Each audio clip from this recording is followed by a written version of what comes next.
My name is Nate Beck, and this is Flexible Games. It's focused on game development with the stuff that you already know, aka you're at a Flex conference, so I'm hoping that you know Flex in some aspect. So to get a feel, kind of the audience we have, who here would rate themselves kind of intermediate expert in Flex? Raise your hands. Okay, and beginner? Okay, cool. I don't know what you're talking about, John. So anyways, let's kind of jump right into it. So a little bit of background about me. As I said, I'm Nate. I've worked for an eclectic mix of companies. I worked for Boeing for a little while. I also worked for T-Mobile USA, a startup called Snapvine, and I also did a lot of consulting work. Pretty much by day, right now I actually work as a consultant for Universal Mind. I do a lot of Flash media server work. And I actually, I'm kind of their Flash Media Server guru, and I am named this year as the 2010 one of the Flash Media Server Adobe Community Professionals. So media is kind of something that is near and dear to my heart. I've been using kind of the real-time collaboration stuff for quite some time. But that's kind of my day job. And then by night, you know, I'm going to kind of fuel up a little bit, and I do something that I find really enjoyable, which is game development. I've been a hobbyist game developer for quite a few years, and just kind of always done stuff in my free time and things like that. And have built, I remember way back when, I don't know how many people here came from like Flash Professional to Flex? Awesome, awesome. So you're going to understand my pain. So I started in Flash right around Flash 5, and I remember I wrote a Risk game, you know, the board game Risk, in Flash Professional, way back when the technique was like, okay, you're going to enter frame labels on all the timeline pieces, and then like go to frame and like play this animation out, and all that crazy stuff. And I still have the code. I have no idea what I was kind of smoking when I wrote it. Moving on, so you don't have to look at me anymore. But in my day job, I've kind of realized that business applications and data kind of get boring. Now, to develop, I need to preface this a little bit. I don't want to be like crucified here at the in front of Flex by saying, you know, data is boring and things like that. It's just, it seems that with Flex, at least in my case, I kept doing the same things over and over again. I mean, how many times are you going to write a custom checkbox item render for a data grid, right? So I got a little bit bored, and so that's where I really kind of dove into this world of game development more so that to kind of offset some of my day job stuff. So let me give you an example, right? Now, I put these up more as artwork. I'm thinking about printing them out and posting them because they're Eli's, you know, Eli Greenfield's charts. So I think you'd appreciate that. But I'm not really sure what this one is actually comparing. There's nothing on the axis, but you know, it's data. You know, this is the extent, the extent of what data does. And you know, here's my shout out to Dimitri Martin. But you know, data grid, data. You know, and it's something that Flex is really, really good at. You know, you've got all these components. You've got the iLog Elixir graphs and components that are really good for displaying data. And so, but what I ended up doing, and I'll talk a lot. I mean, this whole session is really about kind of push button engine and how it integrates with Flex in a kind of a nice, friendly way. But when I was doing this kind of discovery, I ran across push button engine. This is right when it first came out, and why you want to do push button engine? A little bit of background on it. Who's familiar with Garage Games and the Torque game engine? Raise your hands. Okay, not a lot. Basically, the theory behind it, and there's so basically the guys from Garage Games came, but here's kind of some background. But if you can't see it in the back, it says Push Button Labs is made of industry veterans that founded Dynamics, so Tribes, and Tribes 2, and The Incredible Machine, and Garage Games. At Garage Games, they published the $100 Torque game engine, forever changing the indie game technology market. Basically, Push Button Engine is the result of decades of game development experience, and we look forward to working with this community to change the industry again.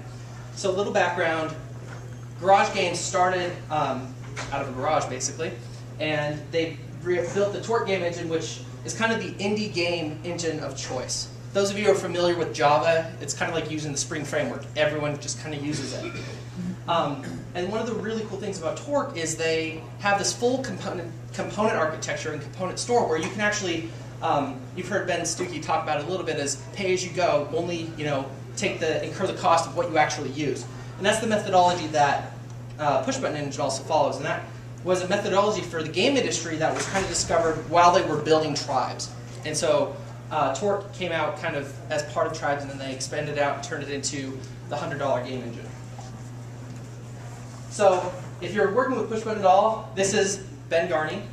He is the principal architect for Pushbutton Engine. He's red-bearded and really tall. So if you see him, I mean, he's kind of hard to miss. Give him a big hug. It'll freak him out. It's awesome. But Ben's kind of the brains behind a lot of the work that went into Pushbutton Engine. So a lot of the methodologies that came over. But one of the things is Ben was a C++ guy. And I don't know how many people, okay, now raise your hands, I hope I see nobody, but how many people came to Flash from C++? 2, right? So it's not, the dynamic or the syntax you use are really different. And so let me show you. One of the problems, and these are some statements that people in the community said when they were first trying out Pushbutton Engine. And so if anyone here has ever tried Pushbutton Engine, it's way different than it used to be. Basically, what happened was Ben and all the guys came over that did all the development, but did it in a way that is really odd syntax. Let me show you. So like, you've got a variable with an uppercase letter, but then a method with a lowercase letter, and then it's like, we'll add component, and it just feels weird. It's a syntax that's more style for like C#. And they were following that, but it really kind of turned a lot of the Flex community off. So again, me and doing kind of putting some stuff under, I put together, I basically refactored the entire engine to conform to the Flex coding convention standards in about a weekend, which actually gave me my nice little rockstar badge that's on the forums for Pushbutton Engine. So now that we've talked about a little bit of background, let's get around kind of why do you use Pushbutton. So it's created by game veterans. It's got Adobe support. So what that really means is Adobe is really kind of hoping that this takes off and does really well. And Ben, I think, was over having an interview or meeting with the Flash Player team yesterday to talk about ways that games can be improved in Flash Player. And so there's a lot of dialogue going between Pushbutton and the Adobe team and the Flash Player to see what kind of improvements we can make in Flash Player for gaming. This is a quote from Ted Patrick. It's kind of become a thing to have a quote from Ted Patrick in every single one of my presentations. So this is the one. But this is something he tweeted a while back, but he's nothing but impressed with PvE, Pushbutton Engine. This is the future of gaming on the Flash platform. It's open source. If you're interested, it's MIT licensed, just like the Flex SDK is. It has the refactored conventions. That's more for people that had tried it before and got a bad taste in their mouth. It's got a very active community. We actually have 17 active contributors on the project. And I think, I checked just a little bit ago, we have 1,030 people registered on the forums.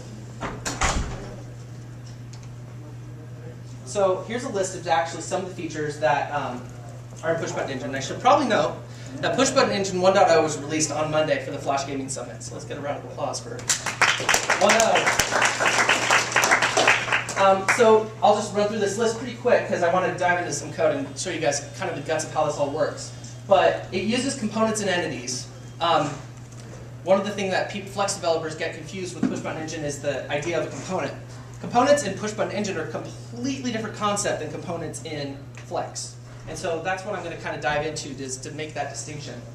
There's a resource manager which takes care of like loading external resources or embedded resources in a very easy, meaningful way to get at that data and handle the loading. If you were in Anand's talk last session, he talked about blitting. Blitting is the concept of taking pixels that are already rendered and drawing them directly to a canvas or the stage.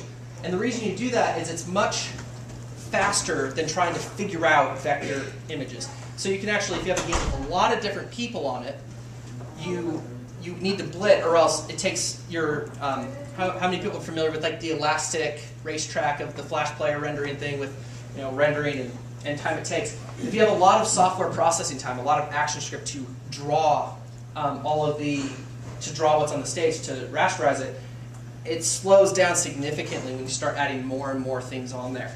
And so it does support, we do have sprite-based, so you can actually load what's called a sprite sheet, and I'll show you one of those. And also Swift-based, so one of the components that we have actually takes a Swift, like a movie clip from Flash, we'll turn it into bitmap data and then turn it into a sprite sheet that the engine can use. So you still reap the benefits, but can still work in, if you want to do vector animation. There is a component store. Right now there's only a networking kit on it that's on the list here. A profiler, which is, for those people who don't use Flash Builder, there's a profiler that's very specific to the engine that you can use, and this is all kind of stuff that you get in by default. There's an XML serialization if you want to define levels. I'll jump into that later. Time management. So there's the ability to have time passing in a game, and what if I want to pause that time? So that includes all animations, everything. I want to pause the game. You register everything to the time process manager, and then you can actually speed up time, slow down time, and change how the game goes. It's much different than using on-enter frame. If you've used a lot of games in on-enter frame, what happens is if it's on a fast computer, or depending on the browser or way that the engine is running, you may get 60 frames per second, or you may get 12 frames per second, depending on circumstances. And so if you're basing everything off your frame, off an on-enter frame, you run into a problem where it's going to play really fast on a fast frame per second. It's going to go really slow on slower ones. And so time management takes care of all that work for you because it animates based on ticks. And then the ticks are determined. It can figure out the difference between how long from the last time I rendered a frame to where I'm at now. And it also helps for fluctuating. If you have an issue where your frame rate, frames per second fluctuates, it actually accounts for that and still plays the animation in a contiguous manner that makes sense. There's a full-blown console in Push-Button Engine. I'll show that. It's one of the features that I wrote. There's gameplay components like health, team, state machines. There's a full rendering 2D library. I'll show you a little bit of that. There's an input manager. There's a box 2D component integration that comes right out of the box. So if you want to do some game with some cool box 2D physics, you can absolutely do that.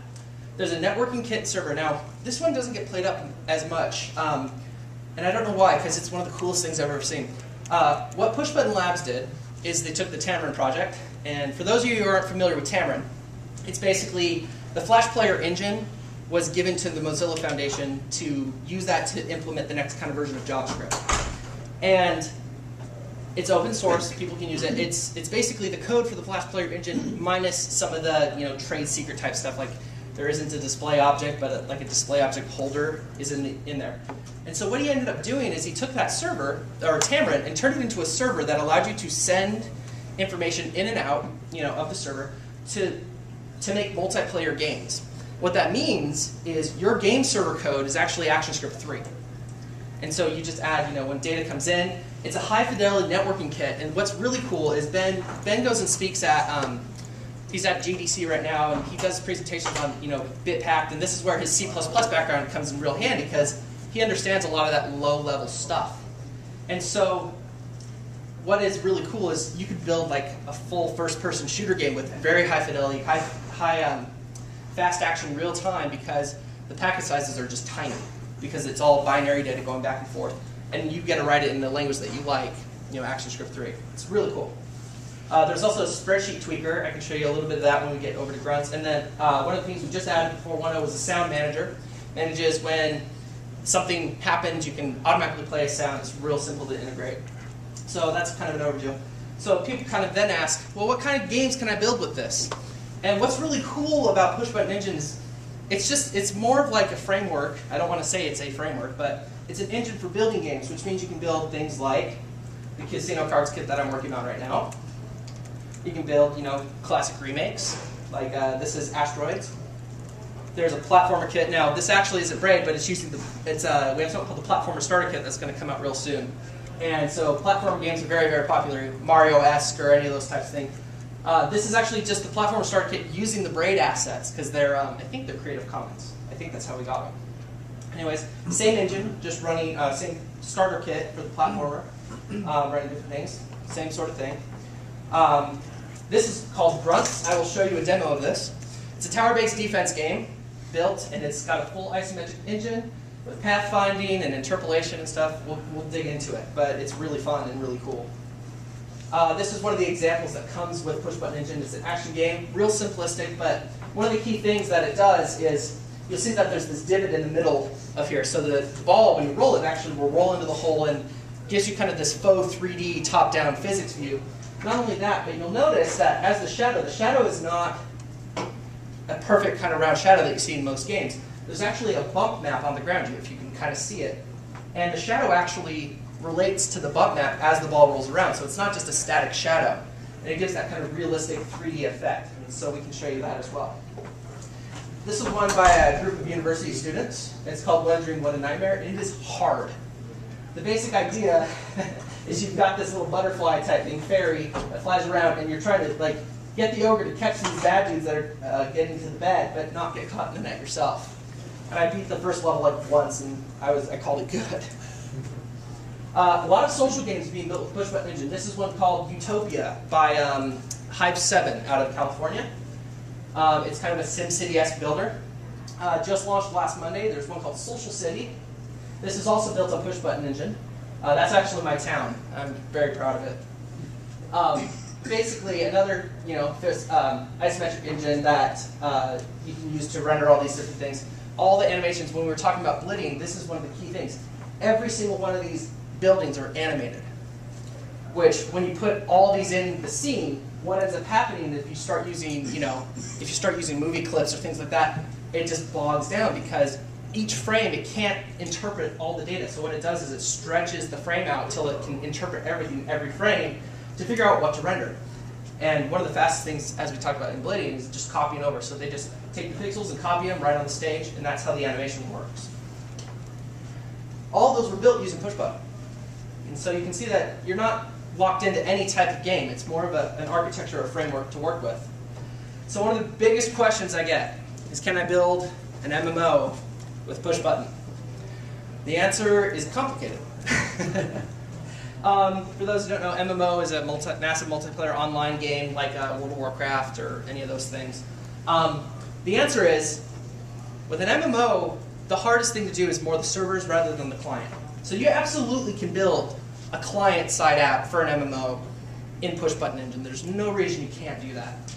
The hardest thing is doing, the hardest thing is actually getting it to work in a way that, the servers and scalability. I mean, when you go massive, it's not easy to do in general. And of course, I always get, they help me build an MMO. I'm like, I'm kind of busy. I've got work and my hobby after hours. I'm kind of swamped. I'm sure it is. They always offer this, and I'm like, I don't know. It's just not my thing. I don't want to work for free. I like getting paid. I like money. So sweet. I know.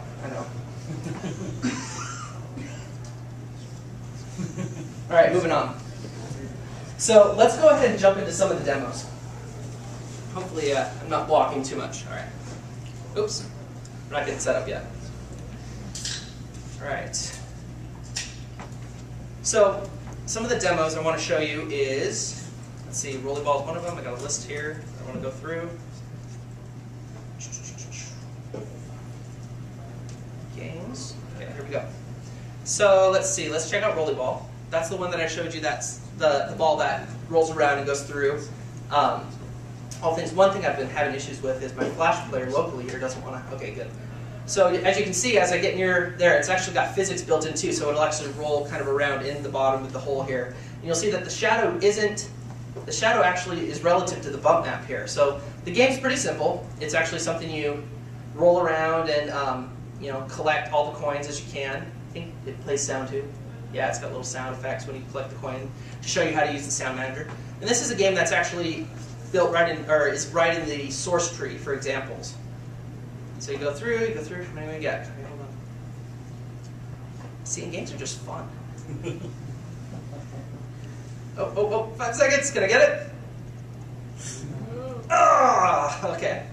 So anyways, now one thing you're going to notice here is, do these buttons look familiar to anybody? Yeah, I thought so. This is actually built with Flex for the labels and the layout, and it's kind of our Flex integration demo. So that's that. Hopefully Stroids will work. For some reason the key bindings aren't working, and for some reason, or maybe I just don't know what they are. All right, but that's Stroids. let's see, the platformer. Here's my enemy.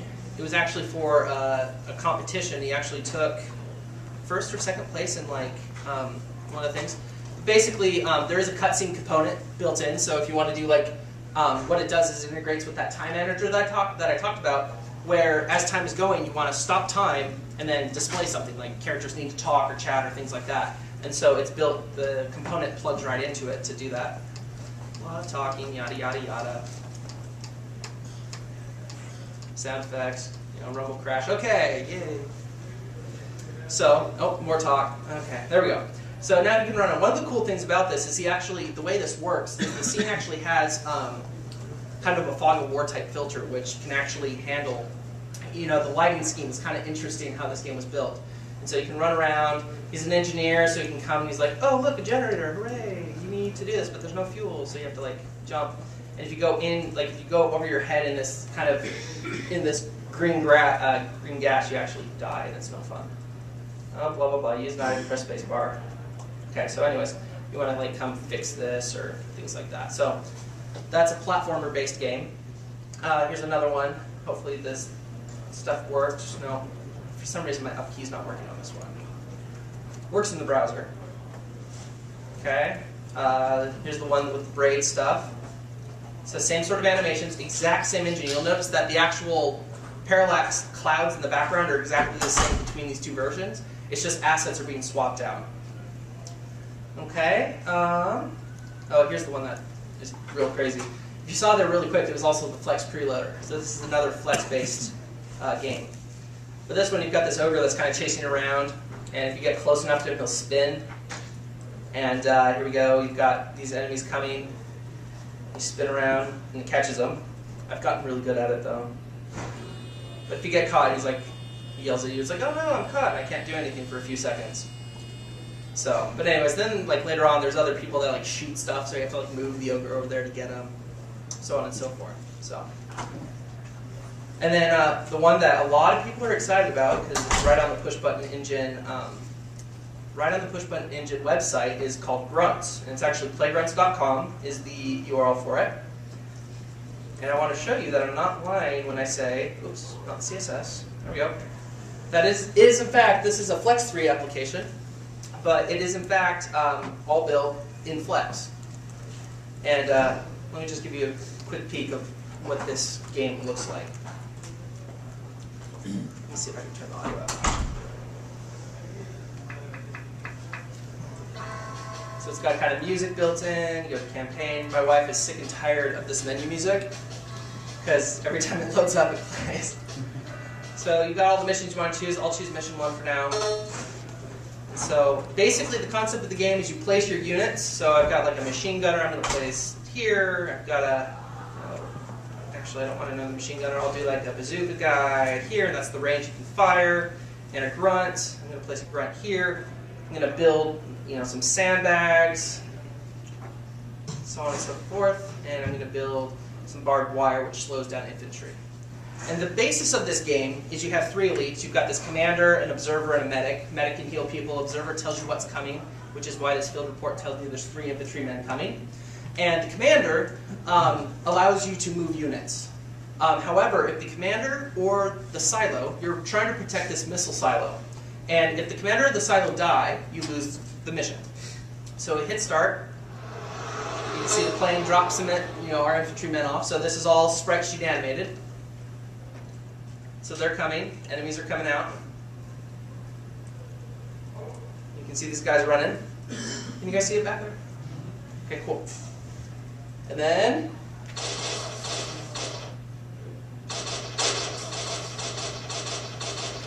okay, so this guy's not firing because he's not close enough, so I'll actually move him up here. Okay.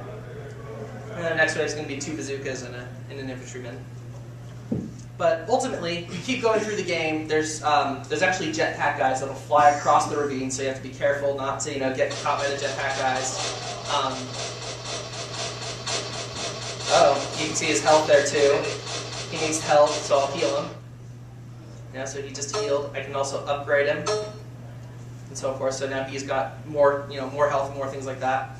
See, there's that guy. He's sneaking across, and I don't know if I'm going to be able to catch him. So hold on. Oh, bazooka. Okay, cool. So anyways, that's kind of the basis of the game. Now, I'll mute that for a second.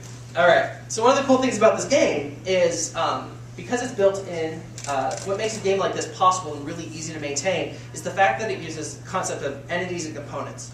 And so the concept of every single one of these guys rendered on the screen is an entity. And that entity has a set of components. It has a health component, it has a renderer component, it has a spatial component, where is it in the space. One of the other really cool things though is the scene itself is an entity, so I can do things like turn on a debug renderer. So you'll see that this is the pathfinder actually finding the paths for each of the things, so this helps debugging it. But simply by adding a renderable component to the entity, it actually will turn them on. And you'll see that the color of their line actually changes based on what the person's actually doing. And then the white circle actually has to do with what's called the interpolator. And the concept of when a unit, you see how the paths are kind of zigzagged as they go through because it doesn't make a straight line to go through the tiles.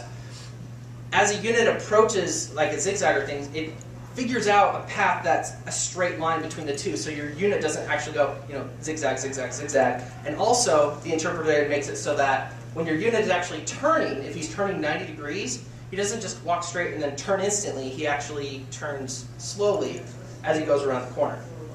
So that's one of the cool things. And then one of the artwork I really want to show off, I actually have a shortcut in this game where if I hit command, it actually beats the game. And you'll notice up here the missile silo actually will launch. And it's actually got some really cool sound effects done. And so here it goes. And you win the mission. So you should get a victory screen. And there it is. I'm excited about Grunts. It's going to be coming out real soon. So, playgrunts.com, we'll be putting more information up. But this is one of the things that actually started. It actually started, from what I hear, I wasn't there, but it actually started as a 1-week project that they just kept building on, and it became so much fun that they're just like, we need to actually make it a project. And then they went to Social Cities, which is one of those slides I showed, and they're like, oh, well, we're kind of busy, and that's when I came in and helped them out. So, and then you go back to your menu, you can play all your missions through, and so on and so forth. So that's Grunts. So let's actually get into this and see if I missed any. Yeah, I got all those. Okay, so how to get set up.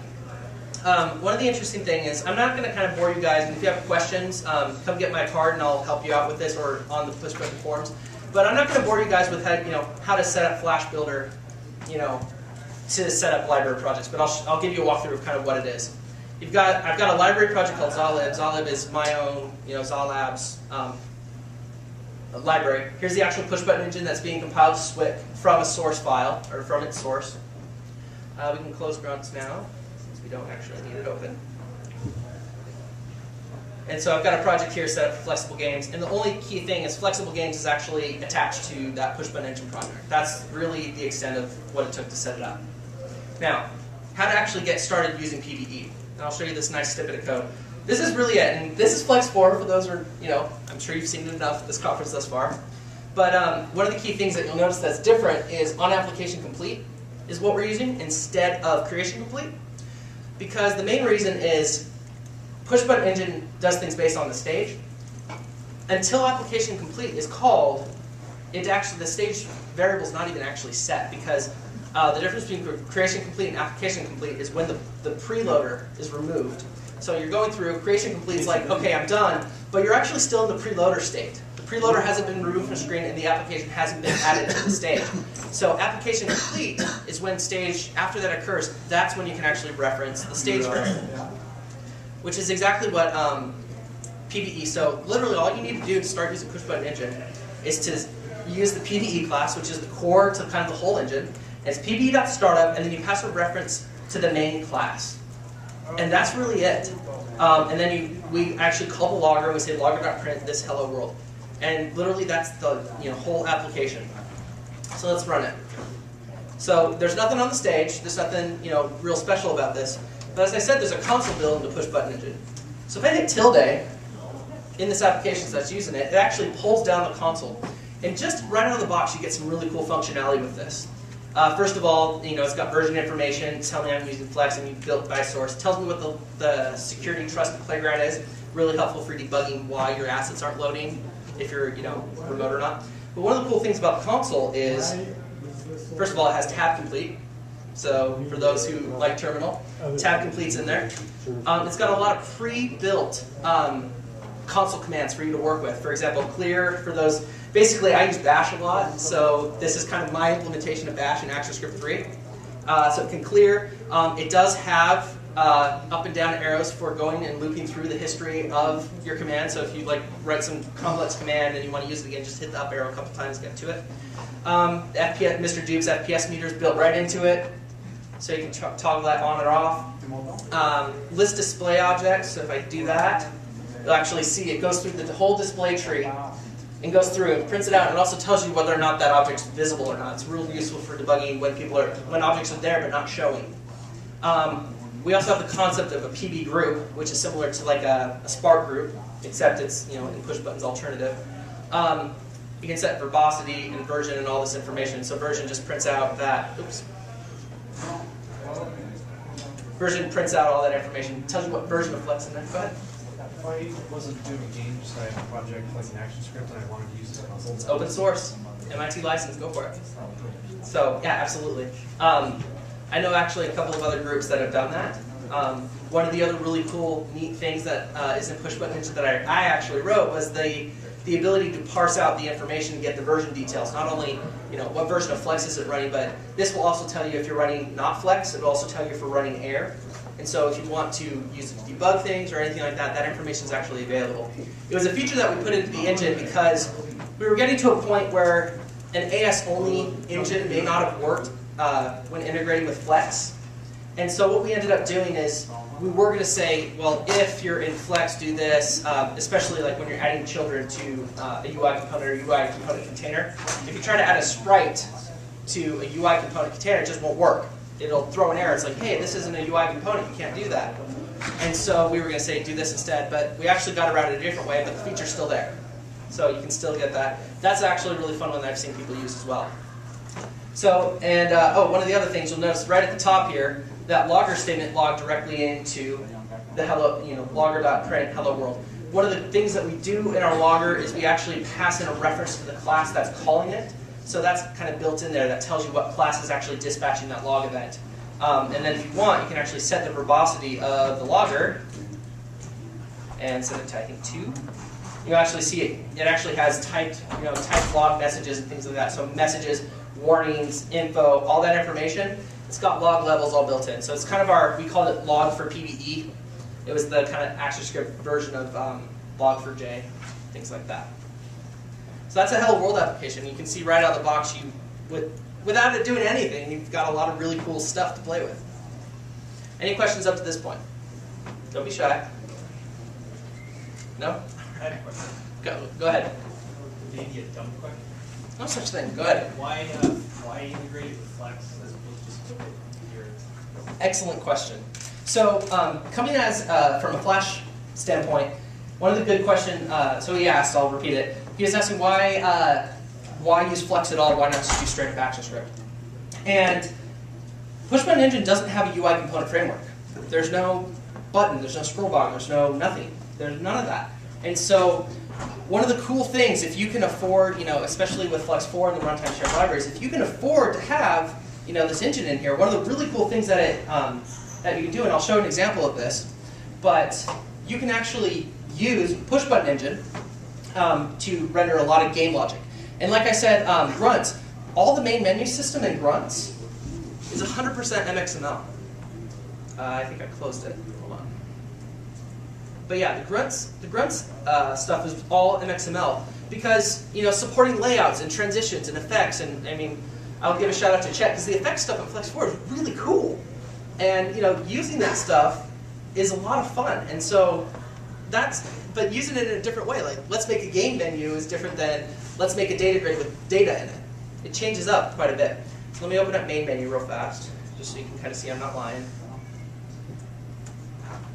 So here's main menu, and you guys may be a little shocked, but it's actually using full-blown Flex 3 states and transitions. I think Ben Garney wrote a lot of this. I think he gets a round of applause making it actually work. So shout out to you, Ben.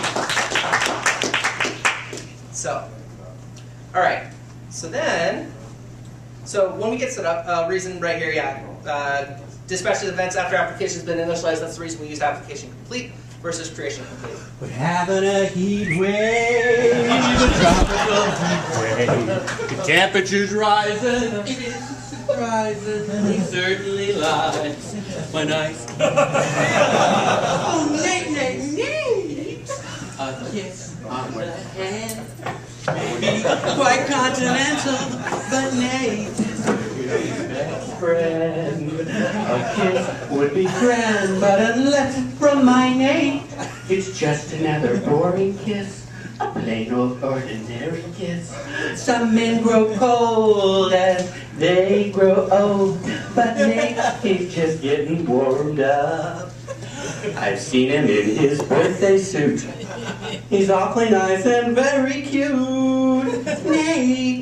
Nate, I don't mean Harry, Dick, or Jack, but Nate is the girl's best friend. Best friend? Oh, Nate. Give me a little hand, everybody.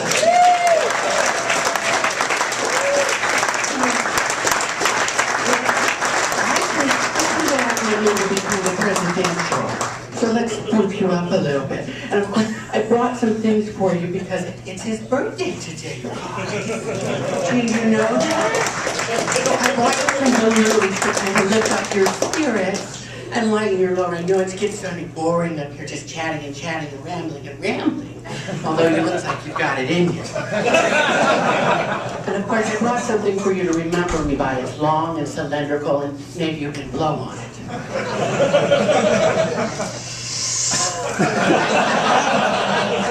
I expect more than that. Give it another toot.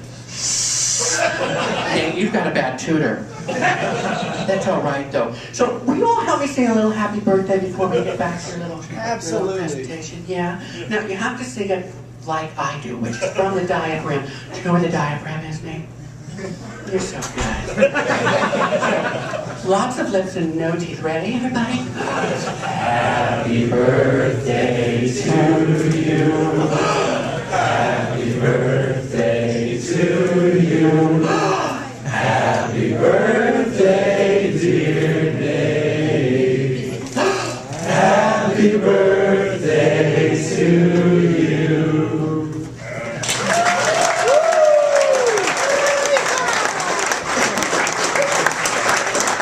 Just a little note, Nate, it says, and you thought your birthday would be a drag. Gotcha.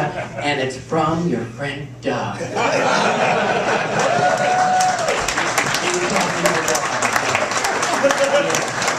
That's for your birthday. So I'll let you get back to your little talk, and bye-bye, baby. Remember you're my baby when they give you the eye. And though I'm gone for a while, I'll be back for you, my Nate, for my Nate, by and by, for my wonderful Nate, by and by. Bye-bye, everybody.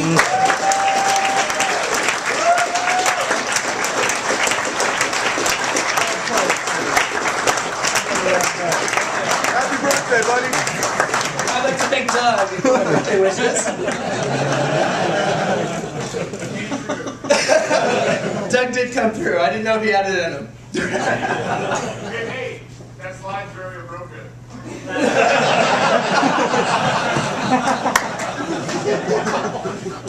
Thanks, Tom. Well, that just made my day. I don't know about you guys. So, does everyone know the background about that story?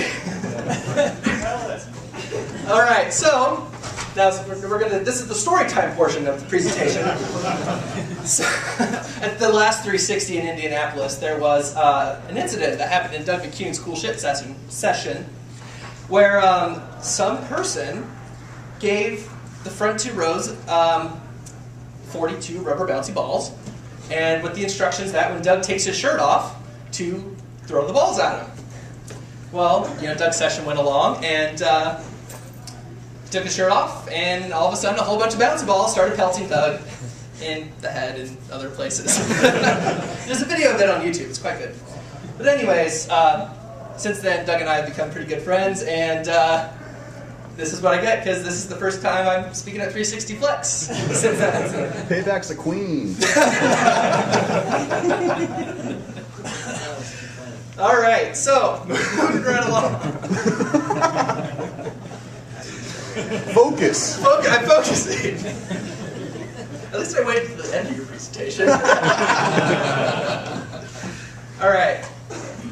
So let's go ahead and jump into entities and components. So basically, a UI component for Flex is what it's the base class for all your components. In PushButton, the PushButton component is actually inherent from entity component. I'm going to jump in to a real quick presentation, which is actually on, I'll give you the link at the end, but it's basically a presentation for what's called a quick talk, or one of our PBE quick talks. Basically, the concept is understanding how PushButton does components. I don't know why that just went out.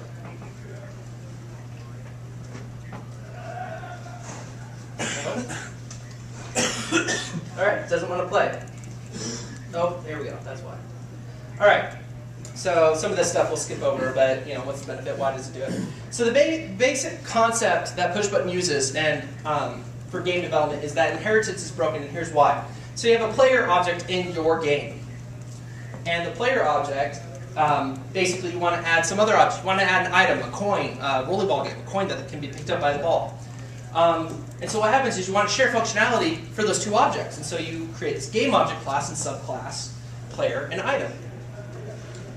And what ends up happening is then I want to be able to move different items. So I create a third item called an enemy, right? Third game object. And they both can move, but an item can't because it's static on the screen. So they create this mover class, and then player and enemy are sub-children of that. Well, then you can run into an issue where, what if I want to create an item that can move? Well, you have two options. You can either subclass item and call it moving item, or you can subclass for mover and call it moving item. But regardless of what you do, both of those classes are going to have shared functionality somewhere. And so what ends up usually happening is that all that shared functionality gets shoved up the hierarchy into the game object. And so Ben was telling me that on Tribes 2, they had this game object that had like renderer code, or not Tribes 2, I'm sorry, some of their other games, maybe it was Tribes 1, but basically they had one code that like had bits that had renderer code in it, which was the same object that had like the player's health state. It was all in one big class. And so it becomes unruly to maintain that kind of code, because if you forget to, flip a bit somewhere, no pun intended. I'm just kidding. I'm a little shocked. It's all good. So basically, we have something called we use composition, which is what Ben Stuckey talks about. For Reflux, they do they favor composition of components versus inheritance. And so the way PushButton does this is they have things called entities. And in this case, the entities are these boxes. You have a player entity, entity, and an item entity. And then what you do is you can actually create things and add them to it. Like you can add spatial, you can add renderers. Spatial component basically says, this object needs to know where it is in space. What's the XY coordinate of this position? If you're in or tracked in 3 different coordinates if you're in a 3D game. It needs to know where it is physically in the space. So that keeps track of it. You have a renderer that actually puts the data on the screen. And then you can see this is where it breaks down a little bit easier. You've got a keyboard mover for the player, you have AI for the item, or AI for the enemy, physics if you hit the physics of that, and they work together. And then you can actually add stuff to other things and not to other things. You can add, player, enemy, you can add health, and item, you don't, but later on if you want a destroyable item or item that can be ruined, you can add health to it. And so what's really cool about doing it this way is that then you can actually use inheritance in this smaller subsection that you couldn't use before. So all these things inherit from a base component class, spatial renderer and all that other stuff. And then inheritance still works in this way. So then you have a component which has a base mover class, and then under the mover you have a keyboard mover, an AI mover, or a physics mover that they all, speak to interfaces or speak the same language, where they all, work. And then you can kind of start hot swapping components. You can use an AI mover on an entity, or you can use a keyboard mover, and it becomes a lot easier to do that. So the way Pushbutton does this is COM PB Labs engine entity. There's an iEntity interface. So everything that we can make an interface in Pushbutton is pretty much an interface. And we do that for extendability reasons. We want people to be able to add their own stuff. And usually that means we have an interface and a base class that you can work with. But basically you have an iEntity, which has a set of entity components. So right here on the slide it says get entity from allocate entity. So PBE to allocate entity, and we'll look at some of that code.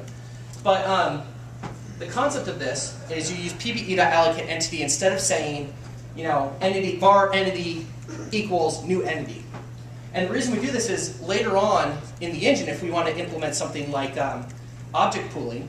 Object pooling is the concept of you have a set of objects, and the base reason is object instantiation is just expensive in general.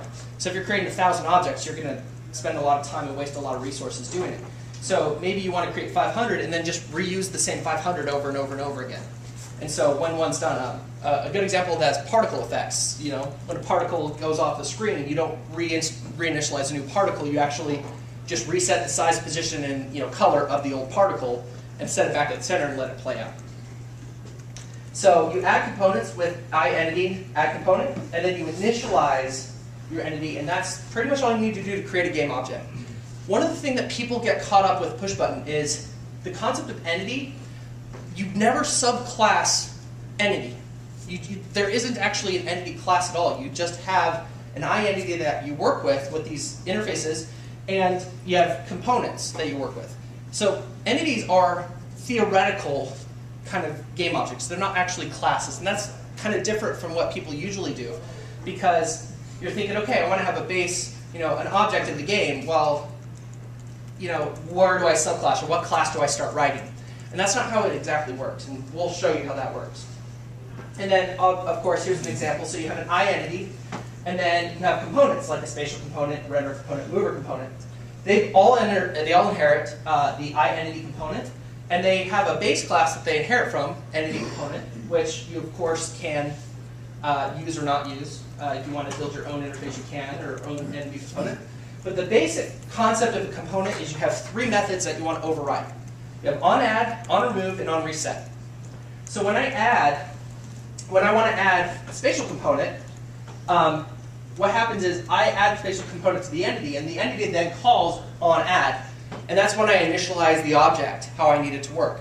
Going back to the object pooling example, you would take an object, put it into an entity, the entity would initialize it, or it would initialize itself, and then if you wanted to remove it and put it back into the pool of objects to draw from, you would actually call onRemove, which would shut off any timers, any kind of the stuff you need to clean it up. But then you could reuse it by putting onAdd again and put it to any other entity. OnRemove is when you remove it, obviously, and onReset is when another component is added to the entity. So if spatial got added first, and then renderer gets called, spatial will actually call onReset if it needs to look for another spatial, any other things, or if they need to kind of wire themselves up. It takes care of all that. You don't put any logic in the constructor of your entity, or your entity component. Entities and components actually have names.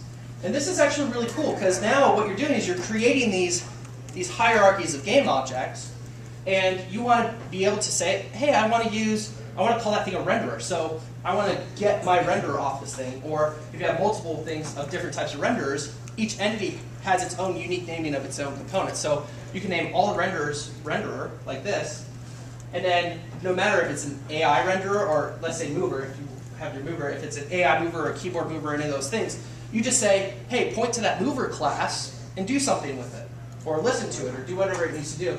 There's no real rules about it. It's kind of, this is where it comes into whether or not it's best practices, yada, yada, yada. But the concept is, you can actually use this to look up things. And let me show you how this works. So that's that whole set of slides. Is there any questions thus far? Because we're going to jump into some code on it. Last chance? No? Any other drag queens? No? Just checking. That was hilarious. You're telling me. I'm glad my wife is here to see that. She can watch it on YouTube. No, she's in the room. Oh, is she? Yeah. Wave hello, honey. That's my wife. Everyone say hi to Erin. All right. I don't know if that was more embarrassing for me or her. All right. Okay, so here's what we're going to do. We're going to create an entity. How's the font size back there? Can everyone see it? Okay, Matt, you good? Yeah, we're good. Okay, cool. So, same exact thing we saw before, except now we have this kind of UI. It's actually the same exact code. It's got a scene now, this UI Flex Scene View. So this is a class that's in the engine, and basically I'm setting it to the width and height of the application when it loads, or when it's created. And then ultimately, what we want to do is, on app complete, I want to start up the engine, and then I want to call initialize scene. And this is something that the engine does really well, is you can actually hand create your own scene, but this actually just takes all the, it's kind of a Rubyism, where you take all the sensible defaults that most people are going to want, and just use those as the default, and then allow people to customize it later if they want to. So you say pve.initialize scene, and we call this pve, or this create hero method. And so this is what instantiating an object, or a game object, aka an entity, looks like. So I create a hero of type identity, and I call pve.allocateEntity, which will give me an entity object to use. And then I create a spatial component, which, because this object is going to be somewhere in the scene, I'm going to set the position to 0, 0. I'm going to set the size of it to 50, 50, and then tell it the spatial manager.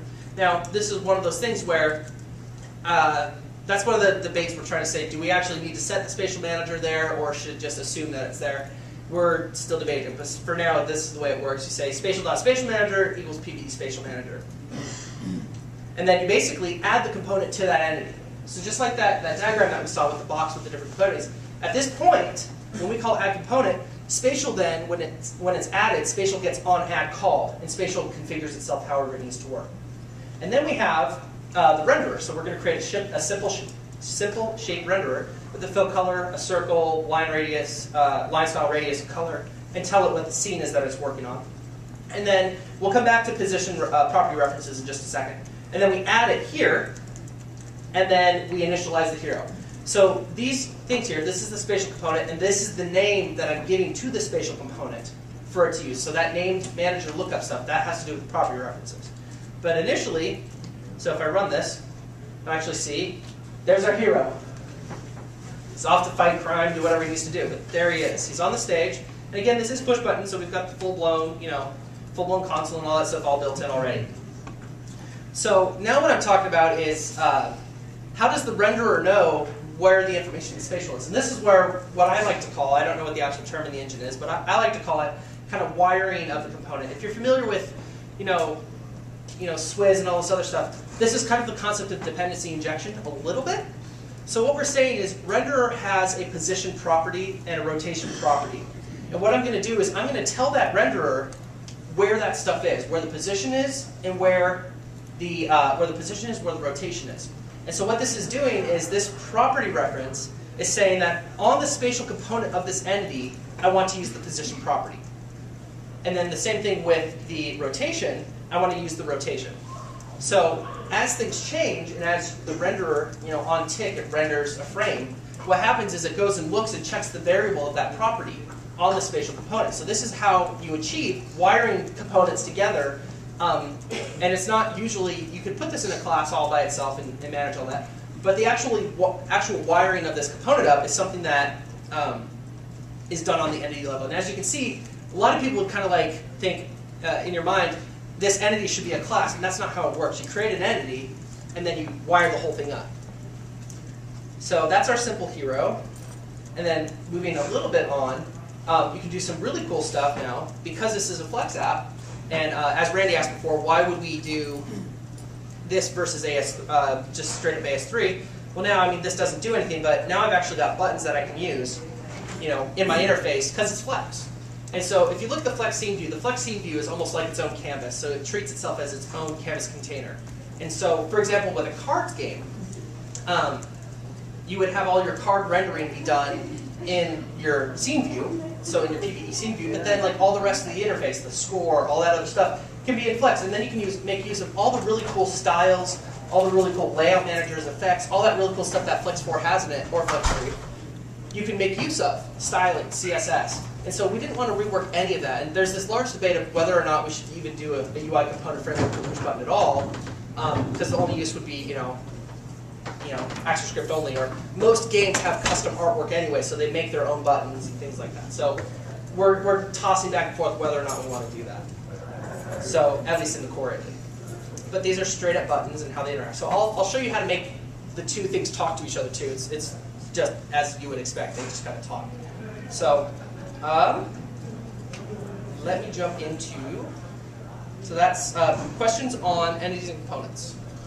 Property reference took me a little bit to understand, so don't be shy to ask. I'll be right there. With a string value Correct. versus not passing interface. Correct, and the reason we're doing that is the property reference knows how to look up stuff. So the string actually has special characters that it can have in it. So I can actually put a pound sign and the name of an entity, then like dot spatial, and it can go drive as far down as it wants. So you could put like a searching or the wildcards. Wildcards isn't supported yet. We're kind of talking about it, but it does support arrays. It supports arrays. It supports all those other things. That's actually a good idea. But yeah, so this is, I mean, the idea is you kind of wire on the property reference. The other thing that's really cool is you only need one property reference. So if I actually save this spatial.position property reference, it doesn't matter what component it's on. I only need one as long as it's spatial position. Go ahead. My only question with that is, like if you misspell like position to left out the I state, you won't find that error until runtime. Right, you'll have a runtime error. So unfortunately, there's no compiler time checking, but that's the same sort of thing that you get with, you know, kind of a lot of engines. You see a lot of that same issue with like Swizz or things like that when you mediate events and you're using an event string name and you misspell it. Why is this event not firing? So that's kind of, it's one of those things that it'd be nice. And Torque actually had, one of the things that made Torque really, really popular is it actually had a very amazing IDE. And so actually creating an IDE is something that we actually have a group of people that are, at least one guy I know that's doing his doctorate on it, is creating this kind of cool computer science IDE type stuff. And so we'll see how that kind of pans out, but it's actually something we really want to kind of attack a little bit. Whether it's an Eclipse plugin for Flash Builder, or you know, we don't want to alienate like our Flash developed users and so on. It seems like it might be a candidate for metadata when something like that. Absolutely, absolutely. There's some inherent cost to adding metadata, not in adding it, but looking it up, that you have to kind of take. And so one of the things we try to, the number one thing we look at is performance. So in games, it's a little bit different. So this is the way we've done it. And again, you don't necessarily, you can absolutely, there's, when it comes down to communication, this is a good segue to the next slide. We're actually going to talk about how to, is it getting or communication? Yeah, so getting PvE properties is the property reference. And then we basically have communication. And so there are three ways to communicate between components and Push Button Engine. There's the direct reference. So you actually say, give me this component, this class, and store a reference to it somewhere, and then just call methods directly on it, right? There's the property reference that we just saw, where you actually can just use properties. And the way it works on an entity is you say entity.setProperty, you give it the property reference, and then you actually give it the value you want to plug in. And you can also get properties that way. So it keeps this kind of loose coupling that you can switch up at any point to do that. And then the other way, which I think Flex developers like a lot more, is there's an event bus that we use. So you can actually do event dispatching. So a component itself actually doesn't have an event listener on it. The only thing that has an event listener is the entity. So what happens is, I have a component that has, you know, let's say I have a health component. Events are very, very helpful for broadcasting that something is happening. So when I add my renderer, right, to my component, and I have a health component on there, the health component, when it takes damage, it's going to dispatch an event that says, I just took damage. And then anyone else listening on the bus, for example, the renderer, maybe the renderer wants to blink red for a second when he got hit, or I want to play a sound effects on a sound event trigger. All those components that are sitting on the entity can listen for that specific event. And so, in the way that you usually would implement that is you would subclass, subclass a mover component or subclass any of those things, and set it up in a way that that's where your game code kind of lies, is within those components. And so that's basically how communication works. So I wanted to jump in and show some examples before we get to questions. So, any questions thus far, though? That was a great question, by the way. So, okay, we've got our nice, simple hero. We've got our simple UI. So I'm going to talk for a second about blitting and kind of the benefits. Bernard touched on this a little bit in his session. But who's familiar with what blitting is? Just get a pen. I don't think it's here. Okay, not a lot of people. So the concept of blitting is, we touched on it a little bit earlier, but if you want to render a ton of stuff on the stage and animate it and make it fly around, the fastest thing you can do, or the second fastest thing you can do in Flash Player is copy pixels from one bitmap to a canvas and draw them or whatever. It's the fastest drawing operation you can. The only faster one is drawing a rectangle. That's literally it. But when you start adding like custom, vector art or anything like that, you're going to add a lot of mathematics that has to be calculated before it figures out the pixels and so on and so forth. So what this does is I'm going to show you the concept of a sprite sheet, which is this. So this is one of the enemy gun infantrymen, and we've got, I think it's, let's see, 4, 8, 10, 11, I don't know. But basically we have all 8 cardinal directions that that enemy can move in. And so he's looking at increments of 45 degrees all the way around. And then you'll notice that as you go further to the right, you actually have each section of the animation. And so the concept is just like a flip book. You basically take this first grunt and you draw him on. You actually copy it to the stage, and then the next time you want to animate him, you clear it and then add this one on it, and you just do that in sequence. And then it loops all the way around and keeps going. Because we're copying pixels, you could throw, as you saw in the grunts game, you could throw tons of grunts in there, and it actually doesn't do too bad, even when you throw tons and tons of grunts in there. Even, one of the hard things with grunts that we had to get over is when do you do pathfinding? When do you actually look to find a path that's not going to hinder the animation? Because if you throw all the pathfinding into one frame, it's going to sit there and spin while they try to figure out all their paths, and then continue to move on. So the way this works, though, at least in Pushbutton, is really simple. There's actually a sprite sheet component that you just plug into your sprite sheet. So here it is here. Same thing. We add on application complete. We embed the resource. That's really all that is. Now, we're going to touch just briefly on Resource Manager. We talked about that in the slides. But what Resource Manager does is if you give a path to an embedded resource like this, I'm going to say, I want to set that path. And this is a unique name to get that asset. What's really cool about this is what happens is if you want to switch, if you remove this line to register embedded resource, assets.run, maybe you have an external asset that you want to load at runtime, but right now you want to do register. If you take this line out, it will still continue to load that external asset if it exists, which is really nice if you want to switch, like you want to test a lot of things, or you want to make a build where everything is embedded in the script. So you can actually comment or uncomment things pretty easily with just registering these, and the Resource Manager takes care of the loading of the asset if it's external, notifying components when that asset is there, and so on. So on app complete, we're going to call this init method. The init method, let's see if I can do this with one hand. This init method is what calls the register embedded resource, and then we create a sprite entity. So this will have 2 entities. It's going to create a sprite entity, which houses the sprite sheet data. And so we basically, just as before, we create an entity, we add a sprite sheet component to it, we then create a fixed size divider. Fixed size divider explains to the sprite sheet component where everything is and how to break up that asset that we just saw. And then it tells the divider what it is, it sets the center point to half what it is, grabs the image file name. So because image file name is registered with the embedded resource, it's actually just going to use the embedded resource because it has this file name. So that's one of the cool things that Resource Manager does is I just say, use this file name, and it goes to check the Resource Manager if it's there. And if it is, it just uses it. And so that allows you to do, like if I want to do this assets run GIF, it actually will only load it once if it's external, and then continue to use that same file. And then basically you set directions per frame. And so this is one of the cool things that sprite sheet is. They're going to assume that you're creating some sort of, in this case it assumes, it's one of the nice things that the sprite sheet component does, it's going to assume that you have directions that you want to do. So if you want to do 16, instead of doing that, or if you only want to do north, south, east, west, 4 directions, you can say 4, and you'll put 4 in there. And so, but in our case we have, north, northwest, northeast, of all the different cardinal directions that you can use. And then we add that component, and then we initialize it. And then we're going to wire that into this grunt entity that gets created. We add a sprite sheet renderer, so there's a sprite sheet component that handles the actual splicing of the image and so on and so forth. And then there's the sprite sheet renderer, which renders a sprite sheet. So what we're going to do here, and this is where lookups come really handy. So you want to say lookup component by name, and I want to grab the sprite sheet entity and give me the grunt running component from it. This makes it really handy, because usually in games like this, well, what happens when the grunt's dying?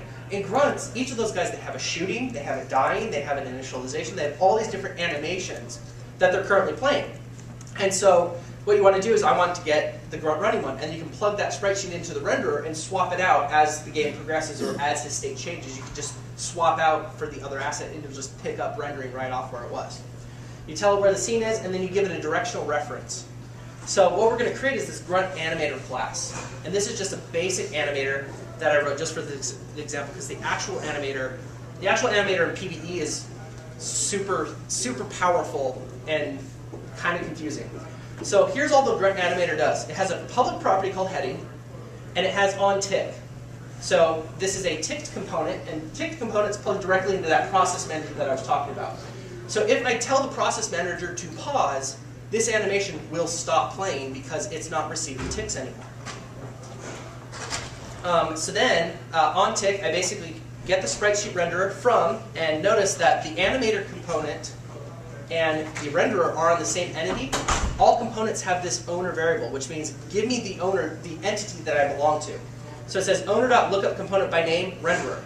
And then it says render.sprite_index, and it grabs the sprite index +1, does a modulus based on the frame count, so on and so forth. This is all it does. It says on frame, progress to the next frame. And so once you do that, you add the renderer and the animator into the component, and then you initialize it, and I'm going to call it grunt1, which is fine. Any questions on this thus far? You guys want to see it? Okay. So here we go. We're going to run it. And that's the fruit of our efforts. We've got a guy running on tick. In this case, the tick occurs every, I think it's 60 ticks per frame, or 60 ticks per second is what I think it's at by default. So you can always adjust the engine to change it to whatever you want.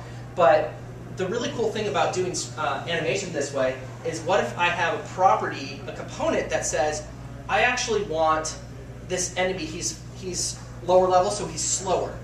So what you can actually do is you can slow down the animation very simply by, in your tick component, the animator component, you can actually say, actually slow this guy down by a percentage or anything like that. So then he'll hit every nth tick or every 6th tick or whatever he wants to do. And that actually uses the exact same animation, but the unit ends up moving slower or faster or vice versa. So there's a lot of really cool stuff you can do for working with this.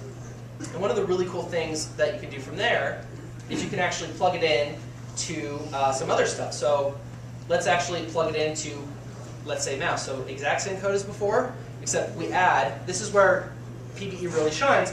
I want to add some functionality to this. So this was me using the animation controller. All I'm doing is I'm adding a mouse controller. Let me open this up. All I'm doing is adding a mouse controller to, basically to here. It creates a mouse controller. It sets a heading reference on the mouse controller. And then the property reference is to the animator heading component. So remember, in the animator, the heading is actually which way the person's going. So 90 is going to the right. And so all I did is I added one component, and now I'm going to get some really cool functionality. I'll show it, and I'll show you how it works. So now, on tick, the mouse controller, all I did is add 2 lines to the entity, and then my mouse controller, I plug the component in. Now I've got this functionality where the guy's changing his heading based on the point of the mouse. This is actually, if you guys are familiar with like Diablo 2, I did this just for like an example of how Diablo 2, the only other thing that I'd have to do is put a background that would scroll the opposite direction. And this is exactly how they do the rendering in Diablo 2. It's a little bit more complex because they do what's called paper dolling to, anyways, long story. But anyways, that's the exact concept, except it doesn't move unless I click. But that's something very simple to add with this. And so let me show you what the mouse controller code is. Look at it. So where do you get the artwork? Do you have to draw that stuff? The artwork is actually, so the Grunts artwork is provided by a guy named Tim Astay, or Asti, who actually worked for Garage Games. He's one of the 5 founders of Push Button Labs. So there's 5 founders for Push Button Labs, Jeff Tennell, Rick, Sean, Ben, and Tim. Tim's an artist, Ben's a programmer. They got 2 web guys, and then they have a guy, Jeff, who is kind of really well known in the game industry. He shipped, I think, 250 games. And so the guy is just kind of a legend. And so, but basically, here is the mouse controller. That's it to get that functionality. All we're doing is we're saying owner.setProperty. Remember how we basically, this is where the dependency injection stuff occurred. All I'm doing is when I create this component, I'm saying the entity is going to tell you where that heading reference is.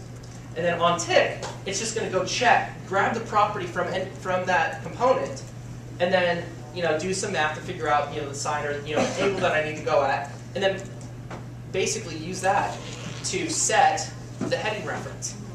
And so to see what actually is happening there, I actually have another component, which is called the sprite sheet stepper. And this one's pretty cool. It's using a flex4 numeric stepper to set the heading value of the animation as he runs around. And so this is it's a good segue to this because this is exactly how you can actually use the renderer in Push Button Engine, but still integrate it with Flex components. So you want to have your interface interact with the game. It's really, really easy. So same exact set of code. Only difference here now is I have a numeric stepper, and all I do is I only want to step at 45-degree angles. And then on change, it changes the heading to the value of the stepper.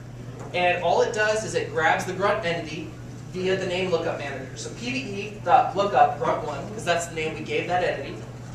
And then basically grab the animation heading property reference and set the value to it. Because that's basically telling the animator, this is where you're at. And so as you make the change, as the animator renders, it's looking at that changed value. So, and that is all I want to leave just a few minutes for questions. So, questions, lay them on. Go ahead. So you have like a registry of instantiated objects, or the name manager, for instance. Like you had yours run one, and you had another one run 2, 7, 3, etc. Entities have to be unique names, yeah. Right. So there is a unique name lookup, and so what's really cool with that is if you overwrite another one, you'll actually get a runtime warning, but it won't blow up. So one of the things about games is you may overwrite an entity with the same name at some point. You don't want that to happen. So we err on the side of caution for a lot of that. So does that answer it? Yeah.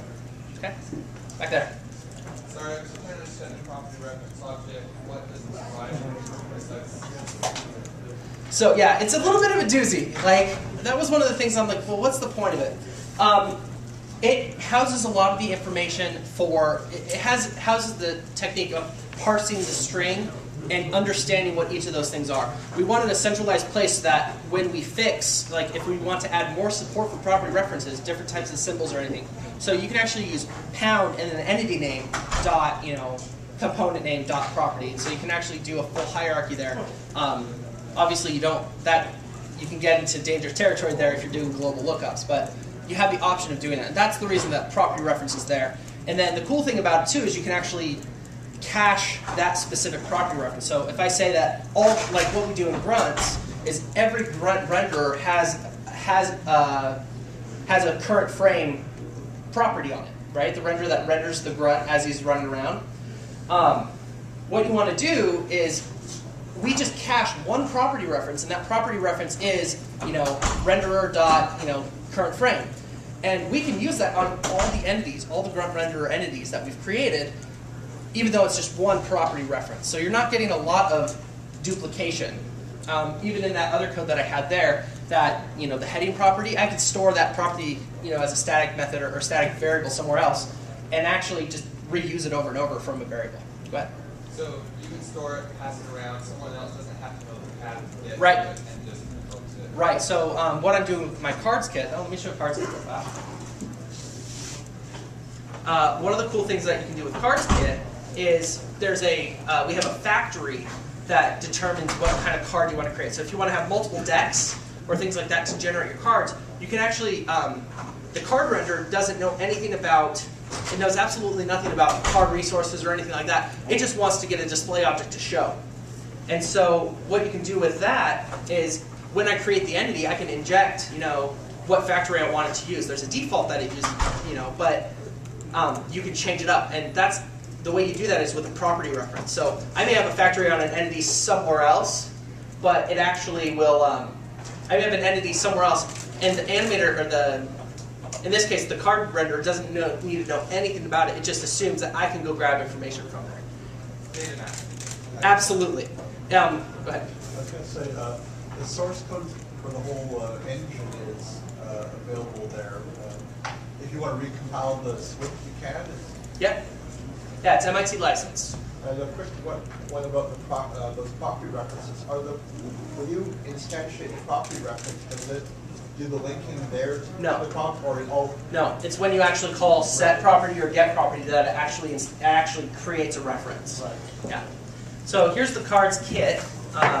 Again with the console. So there's one thing that I didn't want to get to. It gets more complex, but there's a concept of what's called templates, which is a function. You saw that we have that function that generates this template or this entity. You can take that function and tell PBE, I want to use this function to create some sort of entity. So for example, in cards, if I say, so here's an example of custom, the console also supports custom commands. So if I want to say deal A, so there's a pile A here at the bottom, and I want to deal 15 cards, oh, not 145, 15 cards to A, you'll see that it actually dealt those cards directly to A by parsing that. But what happened there is those cards were generated from a factory that I passed in as a property reference. So it doesn't, the renderer that's rendering this stuff has no idea what it's actually displaying. It just says, give me a display object and show it to me.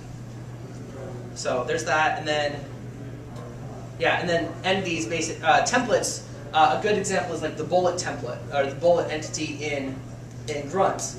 I don't care about any of that. I don't put names on them. I just need to have an entity that's going to be there for a short period of time to render the bullet flying, the bullet artwork, and then I want it to disappear. So, and I believe we are out of time. So here's my information. A lot of those quick talks, that one slide that I have, you go to 10-year-old PBE quick talks, there's about 6 of them on there, talking about communication, also talks about how to use the profiler, and all that other information.